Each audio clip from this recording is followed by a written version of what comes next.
Muy buenas tardes, Puerto Rico y el mundo. A esta hora, a las 5:03 de la tarde, Bonita Radio se enciende para conversar con ustedes sobre lo que ustedes tienen derecho a saber. Soy Carmen Enid Acevedo y hoy es martes 14 de diciembre del 2021. Vamos a hablar sobre Omicron, una entrevista que le hiciéramos hace un rato a la epidemióloga del estado, la doctora Melissa Marzán, sobre dónde estamos con relación a esa variante, qué es lo que usted debe saber, cuáles son las medidas y las diferentes condiciones en que está la ciencia hoy con relación a una variante, hasta el momento identificada como Omicron, después que salimos de una variante que todavía está dando trabajo al mundo de la ciencia en medio de la pandemia, la variante Delta COVID-19. Esa entrevista la vamos a colocar inmediatamente, tengamos los diferentes anuncios, porque hoy tenemos mucho de qué hablar en la segunda media hora. Vamos a hablar con el presidente de la Asociación de Gerenciales del Fondo del Seguro del Estado sobre la pretensión, la propuesta que tiene la Federación o Asociación de Miembros de la Policía para que se saquen del Fondo del Seguro del Estado $300 millones para ir a llenar mediante la ley 81 el fondo para el retiro de los policías. Interesante propuesta. Yo quiero hablar con el presidente que nos diga cuál es la posición de la Asociación de Gerenciales y lo que ellos han denunciado, que no se sabe de dónde la Asociación de Miembros de la Policía tiene un número de $300 millones como sobrante en el Fondo del Seguro del Estado. Yo le llamo a eso desvestir un santo para vestir otro. Pero el gobierno del 32%, Pedro Pierluisi, gobernador de Puerto Rico, tiene muchos fogones prendidos por todos lados. La corrupción del Partido Nuevo Progresista y del gobierno y de los funcionarios electos que hasta ahora han sido identificados en esa investigación a partir de la cooperación de Félix Elcano Delgado Montalvo y el contratista del Partido Nuevo Progresista, Oscar Santamaría. Y sobre eso vamos a hablar porque tenemos una información para identificar quiénes fueron los que en el Fondo del Seguro del Estado le firmaron los contratos a Oscar Santamaría, que entre un año y otro se ganó hasta $150,000. Y es interesante quiénes firmaron esos contratos. Eso coincide hoy con que vamos a hablar con el presidente de la Asociación de Gerenciales en el Fondo del Seguro del Estado, pero no tenemos más allá que los contratos porque él no tiene nada que ver en esto porque no nos puede dar información de qué fue lo que pasó ahí. Pero yo quiero traerlo para seguir engordando el expediente público que el periodismo le puede hacer a Oscar Santamaría a partir de los documentos que están registrados en la oficina del Contralor. Vamos a hablar sobre eso a partir de las 1:30. Pero antes, como siempre, vayan a bonitasradio.net. Allí usted puede donar a través de PayPal y tarjetas de crédito. También lo pueden hacer en la Fundación Periodismo 21 en su ATH móvil. La Fundación recibe cheques o giros postales a nombre de la Fundación PMB 284, PO Box 194000, San Juan, Puerto Rico 00919-4000. Siempre estamos en Bonita-Radio en Twitter, Bonita Radio en Instagram, Bonita Radio en YouTube 24/7, iVoox, iTunes y Spotify, todos los programas tipo podcast. Gracias por estar. Buen Vecino Café, la cooperativa Abraham Rosa, la cooperativa de Vega Alta, la cooperativa de Juana Díaz y Manuel Cero Gandía. Compartan. Recuerden, vamos a empezar con esa información de todo lo que nos dijo la doctora Marzán. Vamos a regresar a hablar en breve con el presidente por vía telefónica de la Asociación de Gerenciales del Fondo del Seguro del Estado. Y después que terminemos, vamos a entrar entonces en materia de lo que está trascendiendo con relación al caso de Oscar Santamaría, que también toca el fondo, y lo que acaba de hacer una estación de radio tradicional con relación a las supuestas citaciones que hay para jefes de agencias y el gobernador de Puerto Rico. Retiraron el tuit, pero Bonita Radio lo tiene. Cuando regresemos de escuchar importante información científica con la doctora Melissa Marzán. Bueno, buenas tardes. En Bonita Radio queríamos hablar hace un rato con la doctora Marzán, epidemióloga o principal epidemióloga del Estado. Bienvenida a Bonita Radio, doctora Marzán. No, muy buenas tardes y gracias a ustedes por la invitación. Gracias. Omicron, estamos en una etapa diferente de la pandemia, quizás podemos hablar de un cuarto o un quinto repunte, y esa es la variante que hasta el momento se ha identificado como parte de este proceso hacia descubrir que hay una amplitud, por decirlo de alguna manera, del asunto COVID-19 y pandemia. ¿Dónde estamos hoy con relación a lo que está pasando, con relación al COVID, en el asunto Omicron, nueva variante y etapa de la pandemia? Sí, ciertamente Puerto Rico desde finales de septiembre, después de haber comenzado la tendencia de aumento de casos por la variante Delta, que para datos sigue siendo la variante más predominante ahora mismo que circula en Puerto Rico. Comenzamos a ver la disminución de casos y Puerto Rico se colocó desde ese momento en el nivel de transmisión moderada, o que también lo podemos reconocer por el color amarillo. Desde haber estado en el nivel más alto, y eso en comparación con lo que estaba pasando en Estados Unidos general, pues es una diferencia marcada. La mayor parte de las jurisdicciones en Estados Unidos continúan en un alto nivel de transmisión y nosotros hemos podido tener mejor control sobre el asunto de transmisión comunitaria. Y eso es una buena noticia en términos generales porque nos habla de que las medidas que se están implementando tienen efecto. Y algo que me gusta resaltar, no estamos descansando en una medida. Y yo creo que eso es algo que la comunidad internacional siempre resalta, ¿verdad? No es una medida, es la integración de múltiples medidas para poder lograr un nivel mejor de protección. Y yo creo que en ese sentido nosotros hemos estado a buen paso. Ahora bien, llega noviembre y ya sabemos que es un periodo donde más personas comienzan a viajar. Por básicamente 2 años, mucha gente ha puesto en pausa visitar a sus amigos, a sus familiares, y ahora pues las personas pues se sienten en un mejor momento para visitar. Y eso sabemos que tiene un impacto en transmisión, ¿verdad? Porque el virus en parte es guiado, lo promueve la movilidad poblacional. El virus viaja con nosotros. Así que, ¿qué hemos visto a partir de la Semana de Acción de Gracias en Puerto Rico? Hemos visto un aumento de casos. Y lo hemos visto particularmente en brotes asociados a viajeros. Ahí la detengo con relación a eso, el brote asociados a viajeros, Día de Acción de Gracias, o sea, la movilidad de las personas del país saliendo solamente a la jurisdicción de Estados Unidos de acuerdo al perfil que ustedes tienen, o hay personas que llegaron infectadas de otros viajes, por ejemplo, de otras partes. La mayor parte de los casos sigue siendo dentro de la jurisdicción de Estados Unidos, en comparación con viajes internacionales. Y yo creo que es importante porque esto también sucedió el año pasado. Después de la Semana de Acción de Gracias, nosotros vimos un aumento específicamente por asuntos relacionados a viajeros. Así que, en cierto modo, podemos decir que era esperado que después de estas 2 semanas de las actividades de Acción de Gracias se viera esa tendencia. La diferencia de este año, la Semana de Acción de Gracias fue la semana que la Organización Mundial de la Salud clasifica a Omicron como una variante de preocupación. De preocupación, exacto. Y una variante de preocupación, pues nuevamente vienen las mismas preguntas de cuán transmisible va a ser, va a ser más leve, va a ser más severa, va a ser más hospitalizaciones, va a lograr impactar mortalidad, va a impactar los tratamientos que tenemos disponibles. Es como retomar otra vez las preguntas más básicas para saber en qué posición estamos. Así que desde ese momento, poco a poco ha surgido información.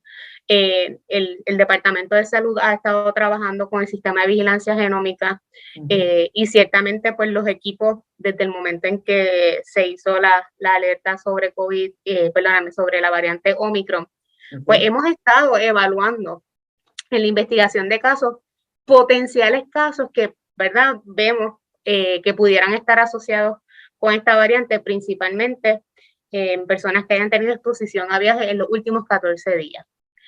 Y en efecto, ¿verdad? De estos primeros casos que teníamos como posible Omicron, uno de ellos nos llegó la confirmación de que era Omicron.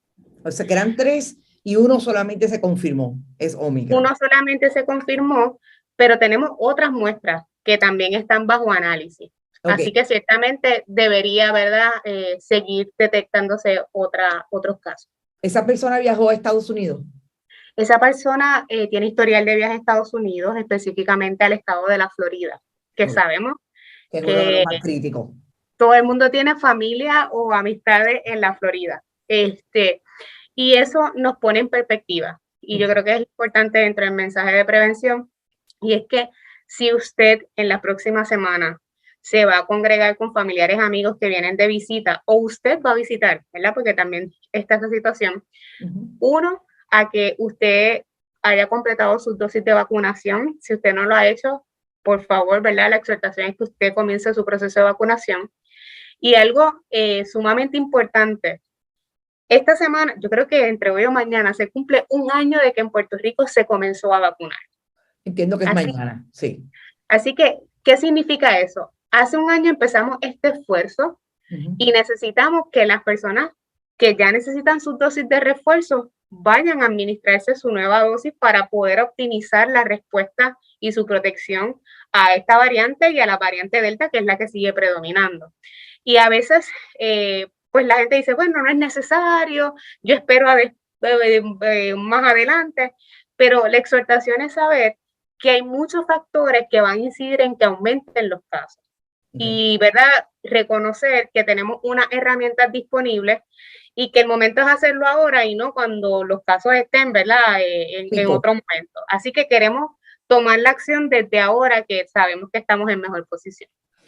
Antes de irme a las vacunas, que es importante siempre, el asunto de esta variante, cuando usted dice que la predominante sigue siendo Delta, es que todavía en Puerto Rico los casos positivos siguen siendo más Delta que, por ejemplo, obviamente uno solamente Omicron. O sea, Delta sigue siendo predominante en ese sentido.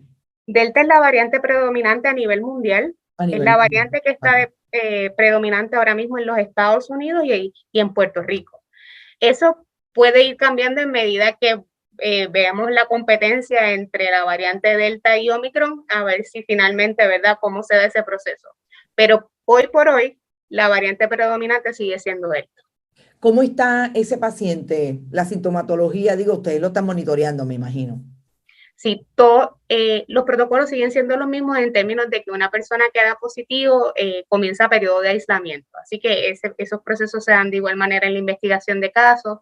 De este caso que confirmamos, la persona tiene historial de estar totalmente vacunado de 2 dosis. De 2. Tiene síntomas leves, no ha requerido hospitalización. Así que básicamente ese es el cuadro. Así que nuevamente la exhortación a que ya va un año de que hemos comenzado esta carrera, que no termina todavía, y que por favor de cara a todas estas actividades, pues reforcemos con las dosis y con las medidas de prevención en general, que yo creo que un poco todos nos hemos relajado. A veces no usamos siempre la mascarilla, a veces no estamos pendientes al distanciamiento, al lavado de manos, todas esas medidas son necesarias en estos momentos. ¿Esa persona es una persona de edad avanzada, mayor de 60 años o es menor de 60 años? No, es una persona joven. No puedo decirle específicamente la edad, pero sí es una persona joven. Es una persona joven. Vamos a la vacuna y a cierta información que usted sabe que, bueno, siempre sale. También tengo una pregunta con relación a Omicron desde la ciencia, cuando usted habla de cómo los científicos tienen o las científicas tienen información de cómo se está comportando esta variante. ¿Se contestan todas las preguntas o todavía están como en eso para saber cuál es la sintomatología más grave o menos grave? ¿Van al hospital, no van al hospital? O sea, ¿qué hay información que pueda decir esto es lo más que se sabe con relación a Omicron? Yo creo que esto es un buen momento para mirar cómo es el desarrollo, ¿verdad? Del virus. El primer indicador que siempre tenemos son los síntomas, son identificar los casos. Y después, más tardío, vemos las hospitalizaciones y lamentablemente, pues, el outcome de mortalidad. Apenas esto se identificó el 26 de noviembre, se clasifica. Así que todavía hablar de cuán severo va a ser, o hospitalizaciones o mortalidad, tenemos muy poca información de eso, porque en el continuo esos son los últimos indicadores. Así que de ahí tenemos todavía poca información. Sí hay más información en estos momentos sobre asuntos de cuán rápido se puede transmitir o no. Hay algunos datos preliminares, y utilizo la palabra preliminar porque recordemos que estamos muy recientes en este proceso, que mencionan que Omicron puede ser hasta 2 veces más transmisible en comparación con Delta. ¿Okay? Y que puede ser hasta 3 veces más transmisible si es para contactos dentro del hogar. O sea, básicamente, si hay una persona positiva en tu casa, pues allí es más difícil que todo el mundo esté usando la mascarilla, ¿verdad? Hay otras dinámicas, así que ahí puede ser hasta 3 veces más en comparación con Delta. Y estos son datos específicamente de Reino Unido, que ellos ya comenzaron a ver un aumento de casos en las pasadas 2 semanas. Y obviamente, pues eso nos habla de que ciertamente, pues, el aumento de casos es una tendencia que muy probablemente podemos ver. La pregunta que no sabemos contestar es, ¿cuál es la magnitud que va a tener ese evento? Claro. Y eso depende de ¿verdad? En parte de nuestro comportamiento, porque nosotros movemos la transmisión comunitaria. Si nosotros tenemos ¿verdad? La oportunidad de utilizar las medidas de prevención, de reforzarlas en esta próxima semana, ese impacto debe ser menor. Nunca va a ser cero, lamentablemente el riesgo nunca es cero, pero sí estamos en una posición para que sea menor la magnitud de lo que pueda traer Omicron. En términos de la vacuna, ustedes han hecho un esfuerzo y dice al inicio que a base de ese año que llevamos, obviamente el nivel de inmunización en Puerto Rico pues ha alcanzado unos niveles, valga la redundancia, que lo colocan en uno de los países que no tiene ahora mismo una crisis como lo pueden tener otras jurisdicciones de Estados Unidos, en términos de la positividad, etcétera. Pero todavía sigue habiendo un grupo o personas, ciertos sectores que sobre todo manejan información múltiple de las redes, que hablan de la alegada interferencia que, por ejemplo, tiene Pfizer con una variante como Omicron. Yo le pregunto, desde el punto de vista de la ciencia, ¿qué sabe usted? Si se han manejado estudios de fuentes rigurosas y de fuentes científicas que podamos citar, de que en efecto hay algo relacionado con las vacunas y esta nueva variante, o en el caso de Delta. La ciencia requiere tiempo y requiere rigurosidad. Así que hay que ser muy cautelosos por la información que está saliendo. Por eso me escucho utilizar preliminar, porque sabemos que estamos utilizando datos de situaciones que están ocurriendo ahora mismo en otros países. Pero en términos, por ejemplo, de información preliminar sobre efectividad de vacunación, sí hay datos de que hay una disminución en protección de la vacuna, principalmente en aquellas personas que solamente tienen las 2 dosis. Pero ese mismo informe presenta que en aquellas personas que han recibido la dosis refuerzo, vuelve a tener una mejor protección para infección. Ahora bien, sigue teniendo una protección de por encima del 90% para hospitalizaciones y mortalidad. Así que esos son los datos que tenemos hasta ahora, se siguen evaluando y básicamente tanto la comunidad internacional con la Organización Mundial de la Salud como en Estados Unidos los CDC siguen con las campañas de vacunación porque reconocemos que esa es la herramienta para poder disminuir la transmisión comunitaria. El virus no puede circular si nosotros hacemos el bloque, ¿verdad? De entrada. Así que es importante reconocer que la vacunación nos ayuda a disminuir esos niveles de transmisión Uno, y dos, para evitar que haya circulación de otras variantes, porque las variantes se nutren precisamente de altos niveles de transmisión. Exacto. Ustedes insisten en el distanciamiento físico, en la utilización de la mascarilla, pero ha habido actividades multitudinarias. ¿Usted cree, por ejemplo, como los conciertos del fin de semana, usted cree que en 14 días, yo sé que usted hizo un llamado a que se hicieran la prueba después de 5 días, etcétera? ¿Usted cree que en 14 días es posible que veamos de alguna manera una consecuencia de ese nivel de multitudes? Bueno, ciertamente hay muchos factores que van a guiar la transmisión en las próximas semanas, porque hay mayor movilidad por algunas de las áreas que ya hemos discutido. Pero he hecho públicamente una recomendación de que personas que participan en esta o en otras actividades multitudinarias, ¿verdad? Usted se haga una prueba entre el 3 y el 5º día. Igualmente para viajeros, hay una recomendación que ya lleva muchos meses de que usted cuando regrese de viaje en su día 3 o 5 después de haber llegado al destino, usted se haga una prueba. La detección temprana es importante para cualquier enfermedad. Claro. Para COVID no lo deja de ser. Una detección temprana es un caso que pasa aislamiento, cortamos cadenas de transmisión, así que esa exhortación igualmente, si usted presenta síntomas, aunque sean muy leves, que este es algo que pasa con frecuencia, la gente dice, no, es que era como una monga. Pues sí, el COVID puede ser, claro, presentar un cuadro parecido y puede ser tan leve que las personas lo pasen desapercibido. Si usted presenta un poco de congestión o se siente cansado o tiene cualquiera de los síntomas asociados a COVID, es importante que usted vaya a hacerse una prueba. Así que también un poco de evaluación, ¿verdad? De las actividades que estamos haciendo y estar más conscientes de cualquier señal que veamos y que necesitamos acudir entonces a un proveedor de salud o hacernos una prueba.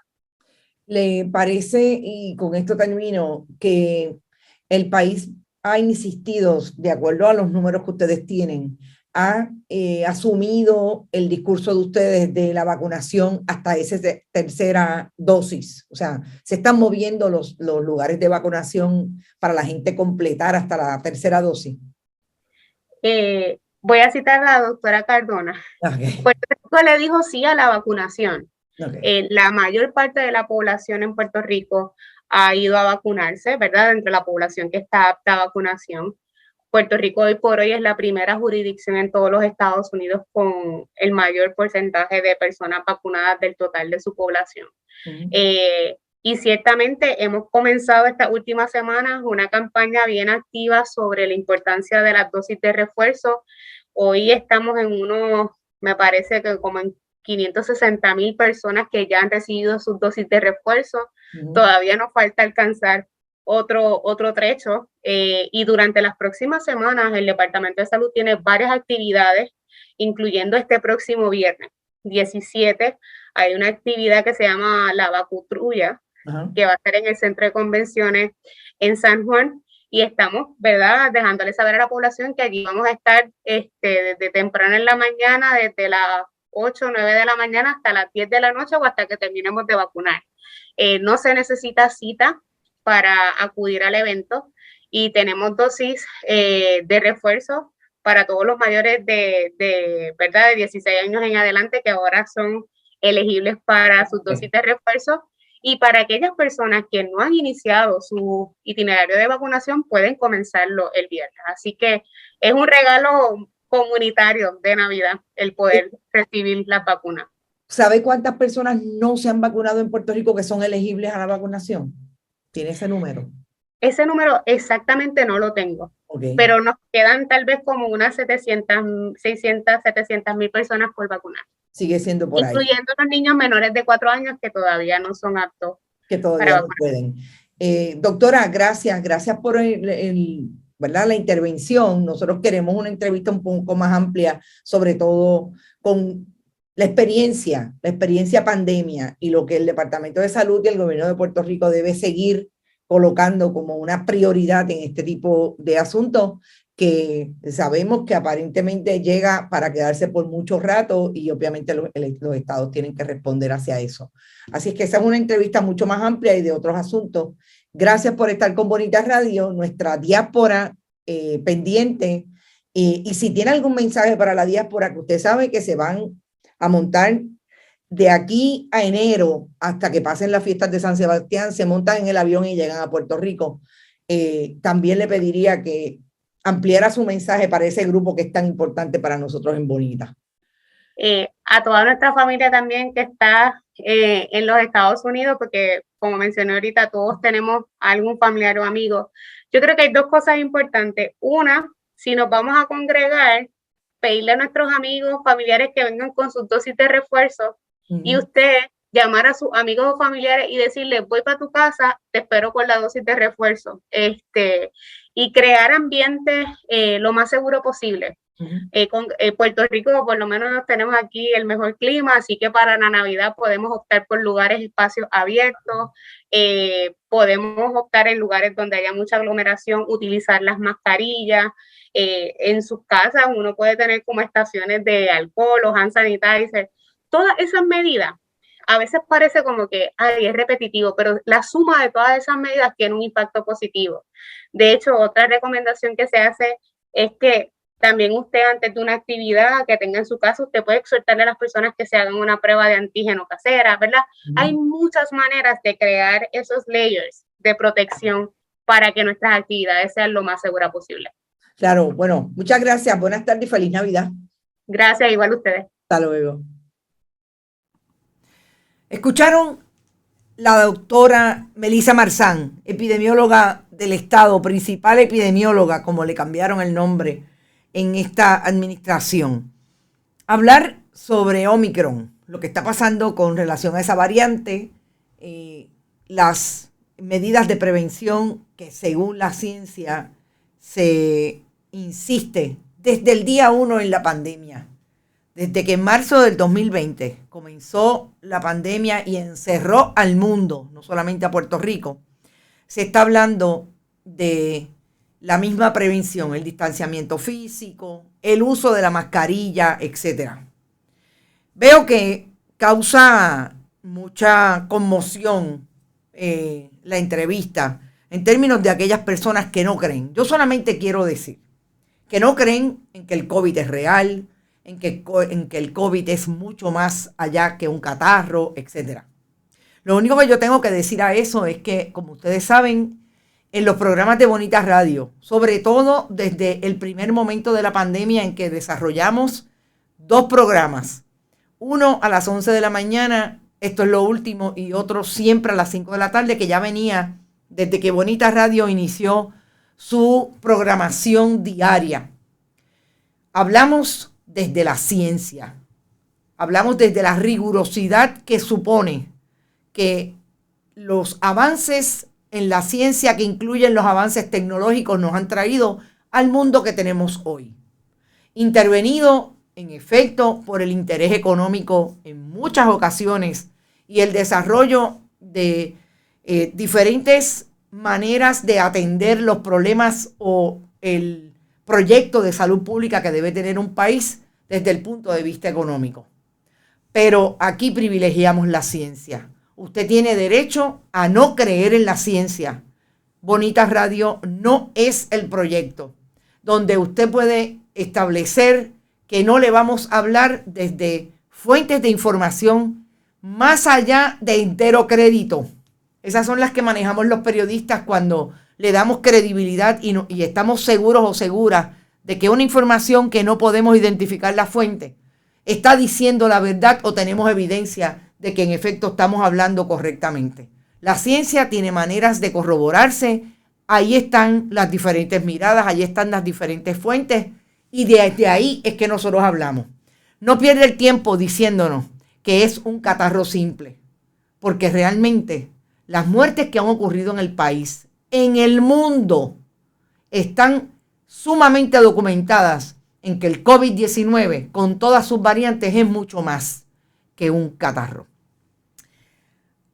Después de eso, después que escuchamos a la doctora Melissa Marzán, yo quiero llamar al presidente de la Asociación de Gerenciales del Fondo del Seguro del Estado, porque, ¿dónde? Porque, bueno, no tengo nada abierto. Vamos a esperar porque lo vamos a llamar, y si no lo podemos llamar, pues tenemos tenemos mucha información que debatir, definitivamente. Es verdad, porque si no, no lo escucho.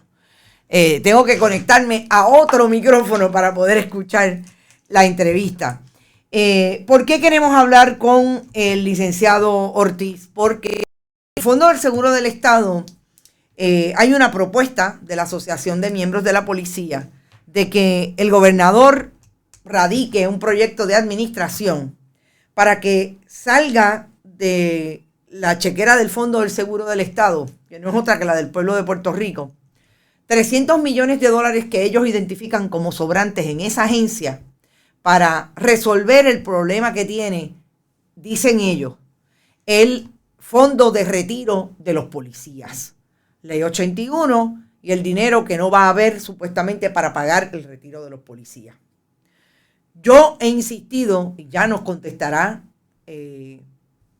directamente las preguntas el presidente de la Asociación de Gerenciales, que eso es un santo para vestir otro, desvestir un santo para vestir otro, como dice el argot popular, la sabiduría popular puertorriqueña. Porque no hay manera, y creo que tenemos en línea telefónica, vamos a dejar el análisis para después que hablemos con el licenciado José Ortiz Torres. Buenas tardes y bienvenido a Bonita Radio, licenciado. Saludos, buenas tardes a todos ustedes y a su escucha. No escucho. Literalmente no escucho. Vamos a ver si... Ok. Sí, mira a ver si me escucha ahora. Buenas tardes. Ahora sí que lo escucho. Buenas tardes, buenas licenciado. Tardes a ustedes. Saludos a ustedes y a todos los radioescuchas. Muy buenas tardes.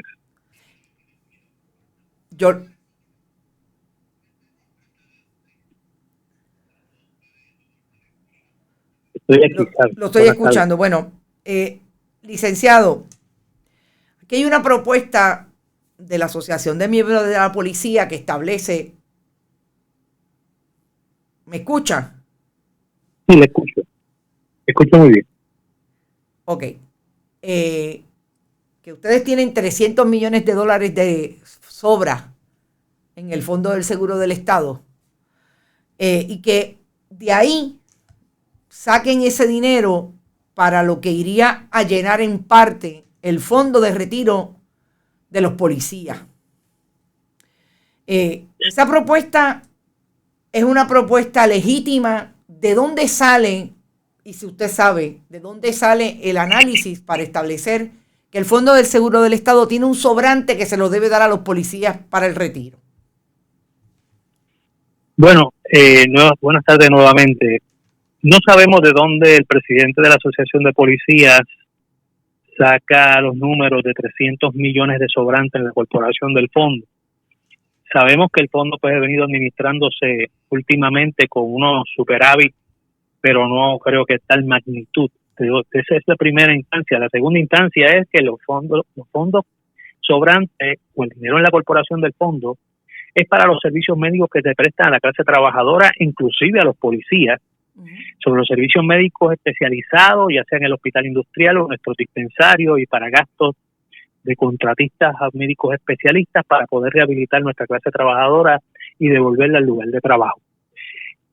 Sacar 300 millones, como dice el compañero presidente del gremio, para un asunto que nada tiene que ver con la salud ni con la corporación del fondo, no es una petición legítima, además que no resuelve el problema de los retirados de los policías. Eso no son fondos recurrentes, eso sería para poder legislar o poder darle paso a la Junta de Control Fiscal a la Ley 81, que entonces retiraría una cantidad de policías a 1% de retiro, creo que un 60%. Y eso no resuelve el problema de toda la policía ni de los servidores públicos, porque así como la policía nosotros respaldamos un retiro digno, también hay que respaldar un retiro digno no solamente a los policías, sino a todos los servidores públicos del gobierno. Nosotros nos hemos opuesto a esa propuesta de la Asociación de Policías porque el fondo necesita dinero para mantener los servicios que se prestan a la clase trabajadora y a los patronos, que son los que pagan las primas, y sostener un hospital supraterciario especializado como el hospital industrial, que son costos exorbitantes, ¿verdad? Y si nosotros tenemos algún sobrante, ese sobrante se debe utilizar precisamente para los momentos precarios, donde existen pandemias, donde existen huracanes, donde los patronos pueden cumplir con su prima por tener sus negocios privados. Así que nosotros, si el gobernador hace esa propuesta a la Junta de Control Fiscal o se lo presenta a la legislatura, nosotros nos vamos a oponer, vamos a presenciarnos a la legislatura para cabildear en contra de un proyecto como ese, porque la Corporación del Fondo necesita fondos para sostener su sistema, que es esencial para la clase trabajadora. Cuando vemos en el sector privado los costos médicos y lo inaccesible que es poder tenerse los servicios médicos, tanto por las aseguradoras que lo limitan y lo difícil que es conseguir medicina especializada, el fondo lo provee gratuitamente a todos ustedes que son trabajadores cuando se lesionen. Y nosotros tenemos que defender ese sistema. Así que nosotros le propusimos al gobernador mediante un comunicado de prensa, identifique aquellas corporaciones millonarias a las cuales se le han dado decretos e incentivos contributivos y no están cumpliendo con los decretos contributivos, para que de alguna forma pueda sostener un dinero que logre el gobierno volver a realizar una aportación patronal, en esencia a los policías. Con una aportación patronal a los policías, más los policías desembolsando una cantidad, pueden mantener un retiro digno. Usted está hablando de las corporaciones que han llegado a Puerto Rico a partir del 2012 bajo las leyes 20 y 22. Esas y las que han estado antes, que han recibido decretos contributivos para reducirle o no pagar contribuciones, y nunca han cumplido ni con la cantidad de empleados que tenían que reclutar, ni con la cantidad de producción que tenían que realizar. Y ¿La Unión ha hecho algún análisis relacionado con esto? ¿Ustedes tienen datos, información de cuántas corporaciones podríamos estar hablando?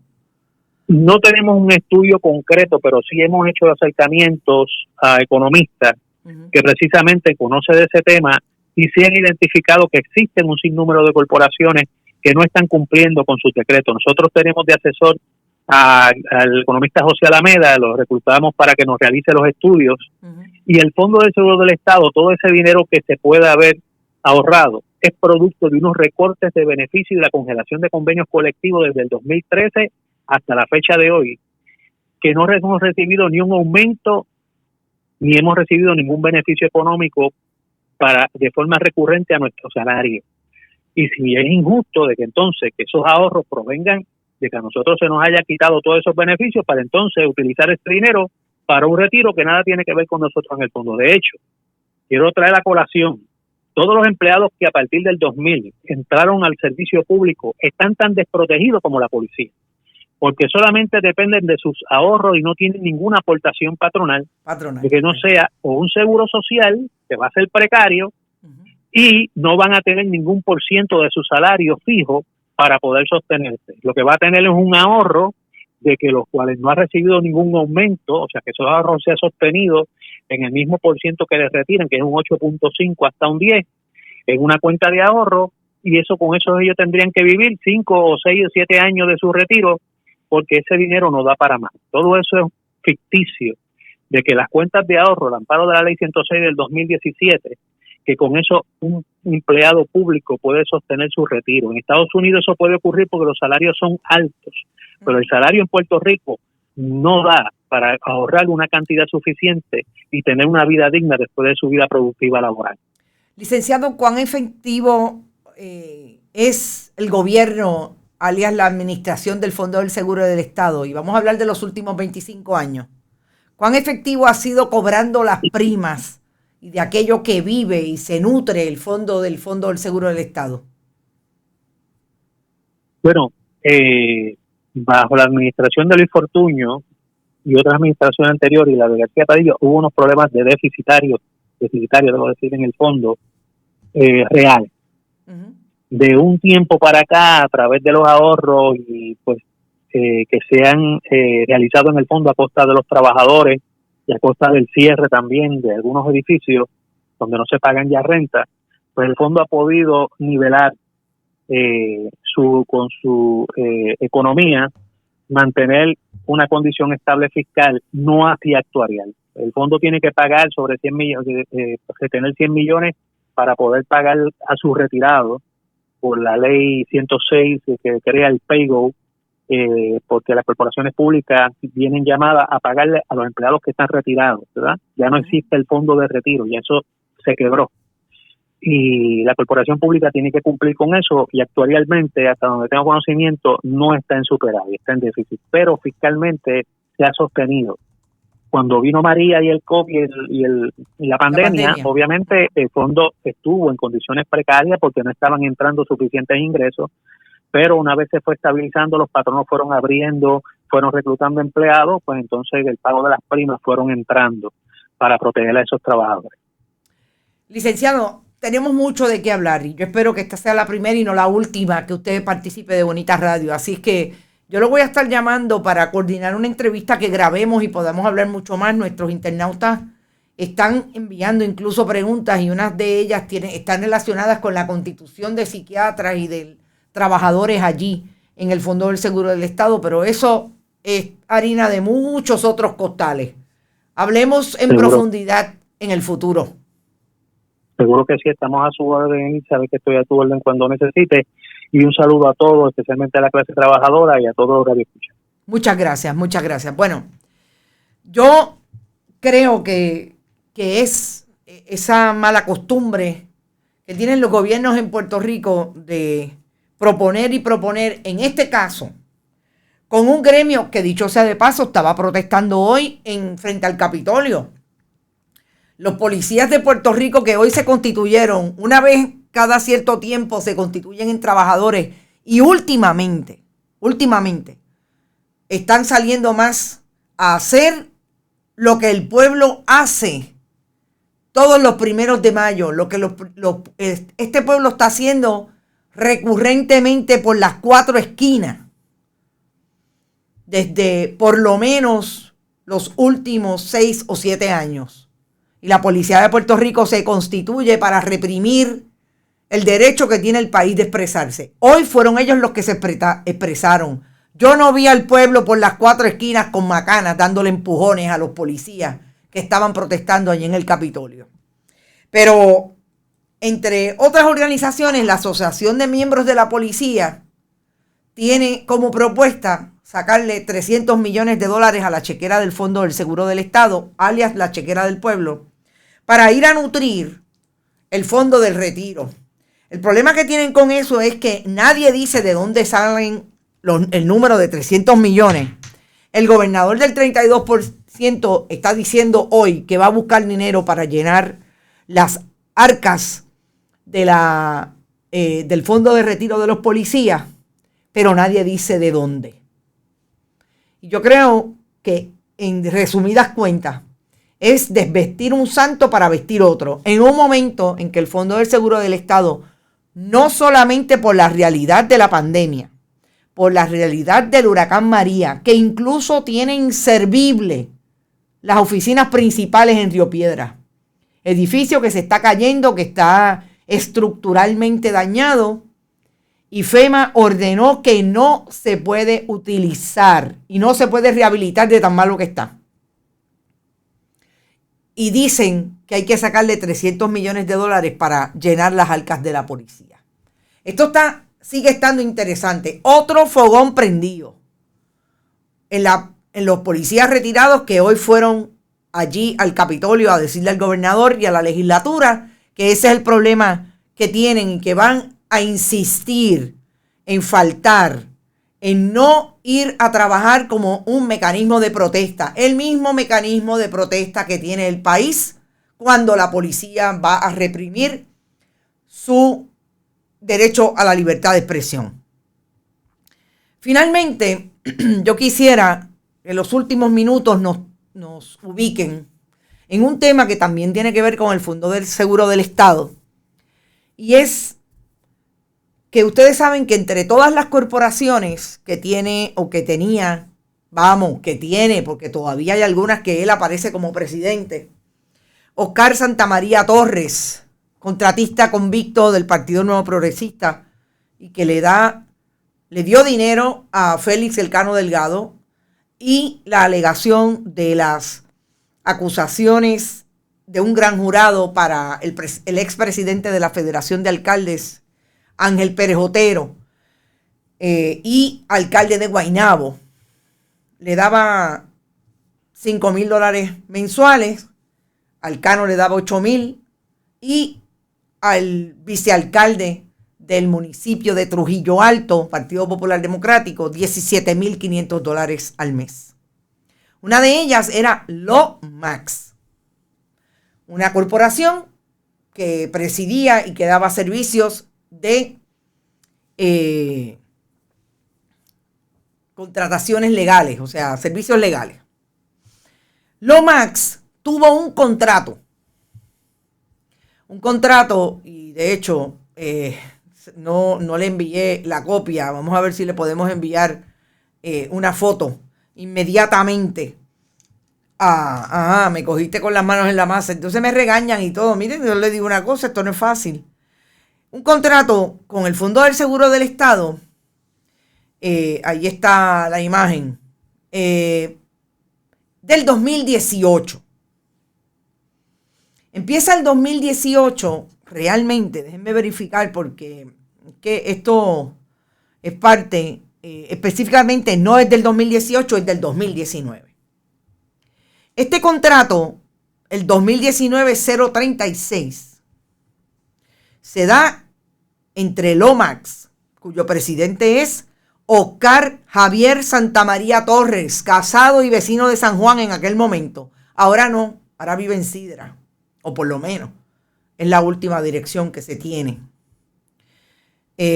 Lomax tiene este contrato con el Fondo del Seguro del Estado por nada más y nada menos que $125,000 en su inicio. Fíjense, dice fecha del 2019, pero tiene una fecha del 2019, pero tiene una fecha firmado el 3 de septiembre del 2018. Septiembre del 2018 a junio 30 del 2019. En ese momento, ¿quién era la subadministradora del Fondo del Seguro del Estado? Enid Ortiz Rodríguez. Enid Ortiz Rodríguez era la subadministradora del fondo, firma este contrato 2018 al 30 de junio del 2019. Fíjense la fecha. 13 de septiembre o 3 de septiembre del 2018 a junio 30 del 2019. Todos sabemos lo que pasó entre diciembre del 2018. Y voy a repasarlo porque estos son los contextos importantes. Ahí está Enid Ortiz Rodríguez con la entonces gobernadora sucesoral Wanda Vázquez Garcet. El 13 de septiembre del 2019 ya era Wanda Vázquez Garcet gobernadora sucesoral de Puerto Rico, porque entre el 9, 10 de julio que arrestaron a Julia Keller y sus secuaces, hoy convicta ex secretaria del Departamento de Educación, y el 5 de agosto del 2019, Ricardo Rosselló Nevares renunció y se fue de Puerto Rico por la puerta trasera de la fortaleza, en medio de una protesta masiva. Salió de la fortaleza y entró Wanda Vázquez Garcet, gobernadora sucesoral, porque el orden sucesoral constitucional establecía que era la que tenía que estar allí como secretaria del Departamento de Justicia, porque no había secretario de Estado, ni secretaria de Estado, y ya sabemos la historia. Ya Wanda Vázquez Garcet estaba en el 2019 en la fortaleza. ¿Quién es Enid Ortiz Rodríguez? La que le da el contrato, firma el contrato, que lo menos que tuvo fueron 2 enmiendas. Septiembre del 2018 al junio 30 del 2019. Wanda Vázquez Garcet llega a la fortaleza cuando este contrato está fuera. Pero en el 2018, Enid Ortiz Rodríguez era la persona allegada a Elías Fernando Sánchez Sifonte. Era la persona de confianza y amiga correligionaria de partido. Ahí en la foto con Adil Rosa, ¿cómo olvidarla?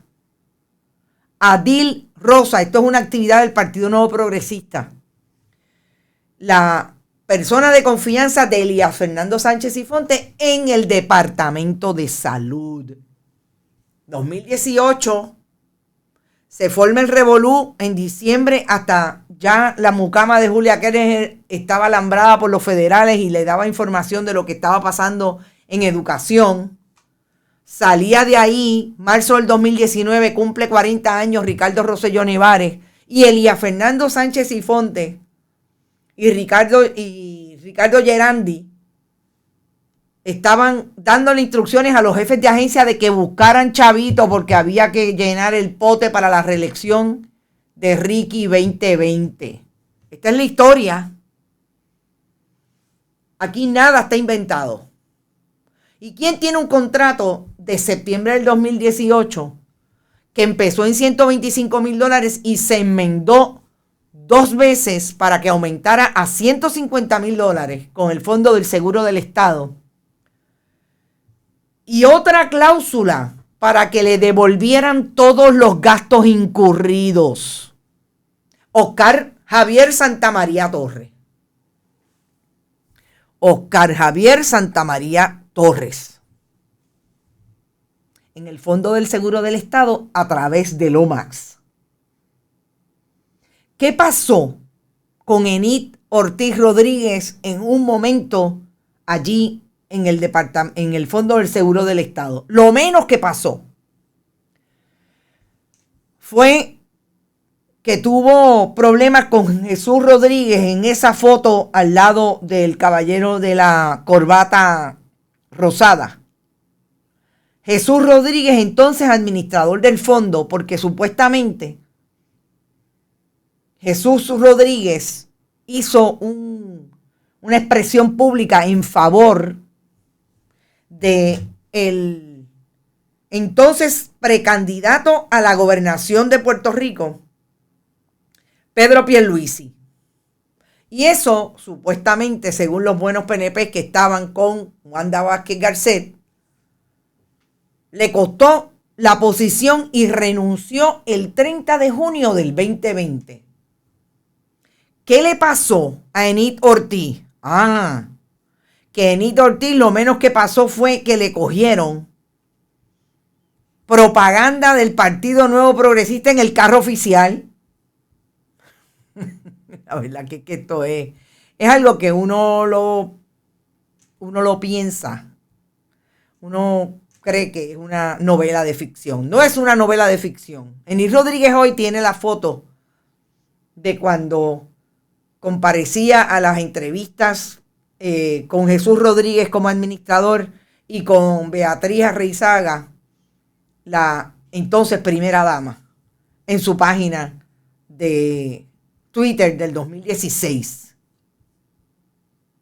Estamos hablando de las relaciones que tiene Oscar Santamaría Torres y con quienes las podría haber tenido cuando llegó al Fondo del Seguro del Estado a través de la administración Ricardo Rosselló Nevares, que en ese momento, en el 2018, aunque ya estaba caliente, ya se venía hablando de todo lo que estaba ocurriendo, pero no había explotado en el 2019. Tiene un contrato que enmiendan de $125 a $150,000. ¿Por qué lo enmendaron 2 veces? Para aumentarle la cantidad y para decirle devuélvanle todo lo que gaste.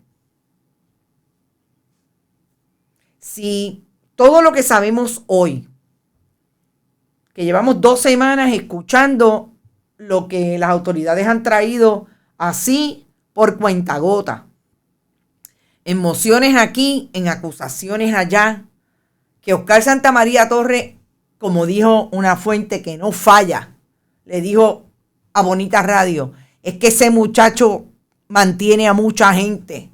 Diría Reyes Vázquez, alias mi abuela, es que son muchos los hijos del muerto. Si eso se da así, alguien que me explique, y me encantaría que algún funcionario del Fondo del Seguro del Estado pudiera explicarnos por qué Oscar Santamaría Torres, el fondo que tienen abogados que ni votándolo se acaban. ¿Por qué tenía un contrato que en menos de un año iba a obtener $150,000 y se enmendó de esa manera? ¿Para qué la enmienda? ¿Por qué aumentarles $25,000 más? Esas son las preguntas que tenemos hoy con relación a eso. Pero yo creo que lo más interesante que ha pasado en la última hora y media es este tuit que acaba de emitir una estación de radio tradicional estableciendo que las fuentes de esa estación les dice que hay citaciones para jefes de agencia de parte de las autoridades federales y además hay una citación para el gobernador de Puerto Rico, Pedro Pierluisi. Ese tuit, según las fuentes de Bonita Radio, que inmediatamente salió el tuit, nos lo enviaron, se publicó más o menos a las 4:05 de la tarde.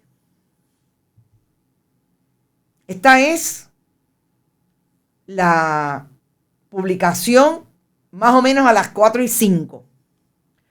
A las 4:17 de la tarde, ya ese tuit había desaparecido de la red social. 4:05, 4:04, a las 4:17 ya había desaparecido. Y todo lo que se comenta alrededor de eso, porque obviamente hubo gente que lo capturó, igual que me lo enviaron a mí, está capturado, igual que lo detectamos, lo detectaron otros. El cuestionamiento es hasta dónde la estación tiene esa información. Y el contexto que voy a establecer ahora es lo que me parece más interesante. Así es, Carmen, yo lo grabé, dice la doctora Minerva Quiñones. Qué bueno, doctora, porque yo lo revisé con 2 personas que también lo tenían y bueno, ya después que pasamos de 3 y las fuentes no fallan. El tuit dice exactamente, Ivonne Padua, perdóname que no necesariamente tú estás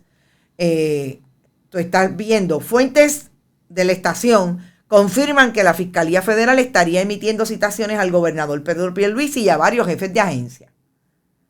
¿Qué pasó hoy? Aquí es donde yo creo que le falla la estrategia, si es que tienen alguna, a la fortaleza de Puerto Rico. Yo tengo una experiencia que quisiera decirla y yo creo que Brenda y mañana podremos hablar de eso, pero es relacionada con este tipo de investigación. Mire, si usted está en el servicio público y hay una investigación como la que ha venido percolando ya hace 2 semanas a la opinión pública, más vale que usted tenga una muy buena asesor, un buen cercano que le pueda diluir cómo es que se dan estas investigaciones a nivel de, en este caso, la Fiscalía de Estados Unidos en Puerto Rico. ¿Por qué? Porque así, si usted está dentro del aparato público que está sintiendo el impacto de esta investigación, usted se puede preparar y no hacer estos papelones. Alguien le dijo al gobernador, bueno, si están acusando a todo el mundo, si nos van a acusar a 21, ese es el número que dan. Hasta hoy, 3 personas. Son 21. No sabemos. Honestamente, yo tengo 2 personas, por lo menos 2 fuentes de información que me dijeron son 21 personas. Políticos electos, funcionarios, 21. Si eso es así, y usted tiene rama ejecutiva, rama legislativa y en este caso los aparentes alcaldes sospechosos de tener alguna interacción en esta investigación, usted no hace una reunión con los jefes de agencias para hablar sobre la criminalidad cuando va a tener que invitar a Stephen Muldrow. No me venga con el cuento del que no tiene hecha, no tiene sospecha. Porque las imágenes hoy del gobernador de Puerto Rico supuestamente hablando de seguridad con Alexis Torres, con los jefes de agencia, incluido el comisionado de la policía, el coronel Figueroa López, Antonio Figueroa López, se dio en una misma mesa que estaba el gobernador de Puerto Rico y Stephen Muldrow al lado. ¿Por qué? Porque Stephen Muldrow es parte del alegado equipo de seguridad y plan de seguridad, supuestamente. Porque, ¿cuántas veces ustedes habían visto en estos 11 meses al gobernador de Puerto Rico con Stephen Muldrow? ¿Cuántas veces lo íbamos a tener ahí sentado uno al lado del otro? Stephen Muldrow le dijo a los periodistas el pasado jueves que ellos tienen comunicación con el gobierno, pero que ese jueves por la mañana, con quien habló fue con el FEI. Él no dijo yo llamé a Fortaleza, porque ellos, así lo dijo, nosotros no tenemos que darle información a nadie de nuestras investigaciones. O sea, y hoy sentaron al gobernador a una reunión del plan anticrimen, que sabemos dónde está el plan anticrimen. Ahí está el balance de personas muertas en Puerto Rico al día de hoy. Ahí están las masacres a plena luz del día, las masacres en los barrios más tranquilos, barrio Certeneja de Sidra, el pasado domingo, sábado en la noche realmente. Pero hoy sentaron al gobernador en una reunión con jefes de agencia, con el fiscal de Estados Unidos en Puerto Rico, que dijo el jueves: siempre hay una posibilidad de radicar un RICO Act. ¿Y a quién se lo van a radicar? Al PIB. Que no está por ningún lado ningún funcionario electo o no electo del Partido Independentista acusado ni convicto como cooperador.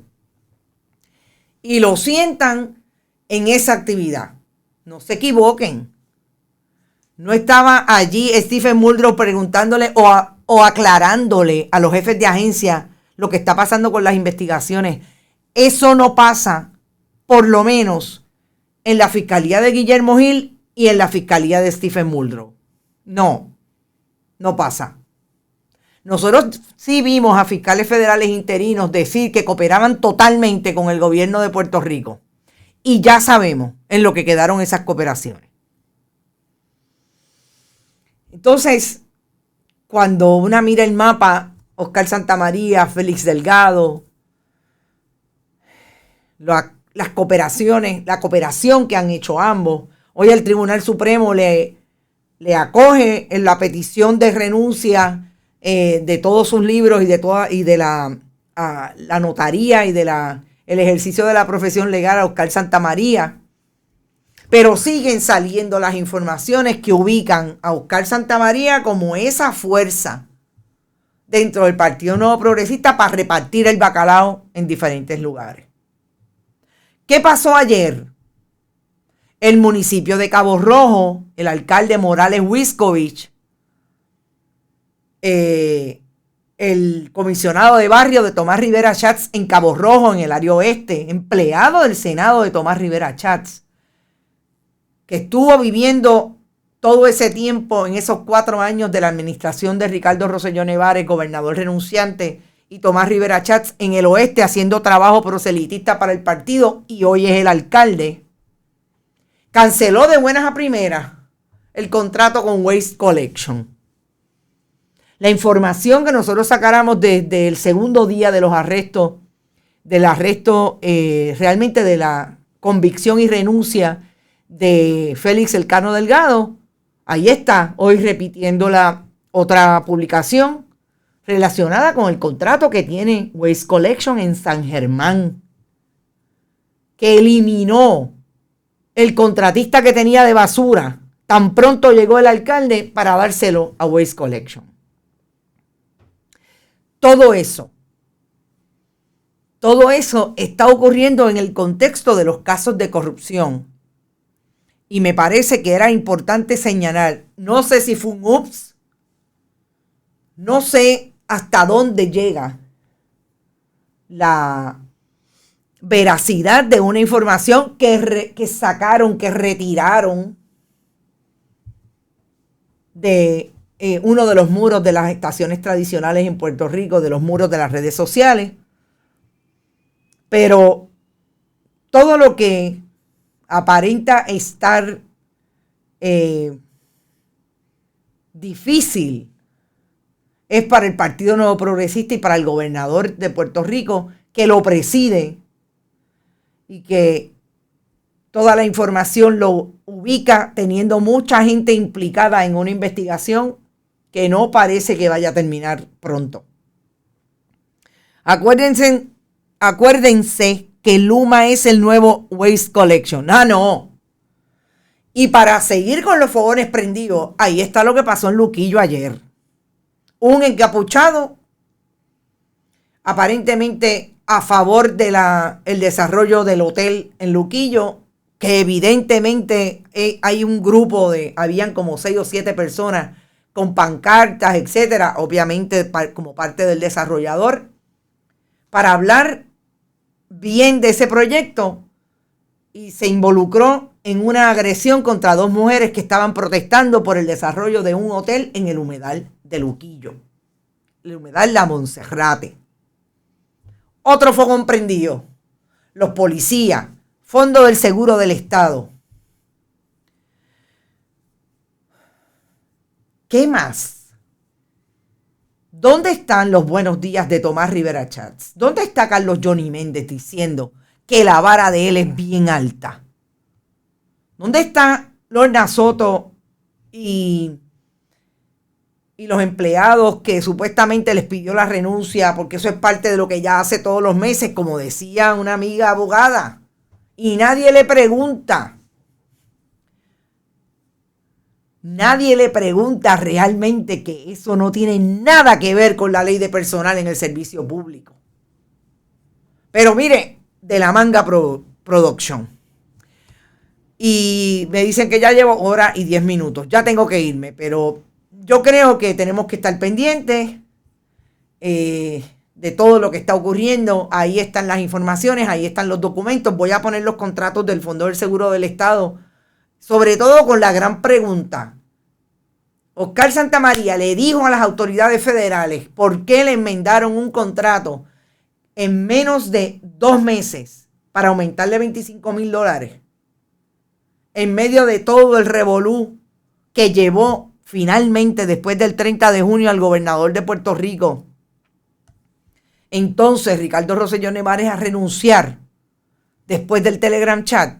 No se olviden que aquí hay una acusación de Sixto George en el 2020, enero-febrero del 2020, que habla de cómo se contrató a una corporación que Anthony Maceira era parte del acuerdo supuestamente, pero dicen que está hablando con los federales, para pagarle un proyecto de relaciones públicas para tratar de manejar la imagen de Ricardo Rosselló Nevares en medio de todo el lío de las acusaciones por corrupción a Julia Kelleher, socio de BDO, 2 contratistas del Departamento de Educación, y Angie Ávila. Qué interesante que coinciden las fechas.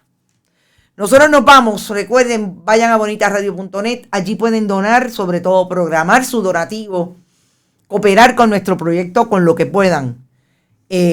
A través de PayPal y tarjetas de crédito. Fundación Periodismo 21 recibe en su ATH móvil también donativos. La fundación sin fines de lucro que hemos creado para buscar dinero para poder mantener nuestro proyecto y publicar investigaciones multimedia y reproducirlas en Bonitas Radio, recibe cheques o giros postales PMB 284, PO Box 194000, San Juan, Puerto Rico 00919-4000. Siempre estamos en Bonitas Radio, Instagram, Bonita-Radio, en Twitter, YouTube, iBox, iTunes, Spotify y Agradecidos por el auspicio hasta el momento de Buen Vecino Café, de la cooperativa Abraham Rosa, de la cooperativa de Juana Díaz Vega Alta y Manuel Seno Gandía. Mañana discutimos algo de la entrevista con Mariana Nogales. Espero que la hayan aquilatado en términos de información. Me parece que fue interesante. Por lo menos el asunto de los términos. Dice que no va a hacer carrera en la legislatura de Puerto Rico. Le parece que son 2 solamente. Esto de que Georgie Navarro haya sido la persona que le haya dicho a Tomás Rivera Schatz, mira, esa muchacha tiene una corporación porque mi hermano le compró un apartamento a la mamá. Y el asunto de cómo queda Victoria Ciudadana después de la cola que se le dio, bueno, aceptaron a Yacira Jordán Conde, la que era candidata a la comisaría residente. Me parece bien interesante que hay que investigar más en profundidad a los candidatos. Son de aceptarlos así porque vayan a traer gente no necesariamente fue lo mejor. Nos vemos. Gracias, Rosa Ureña, a todos los que estuvieron por ahí. Hablamos mañana a las 11 de la mañana en Esto es lo Último. Hasta mañana.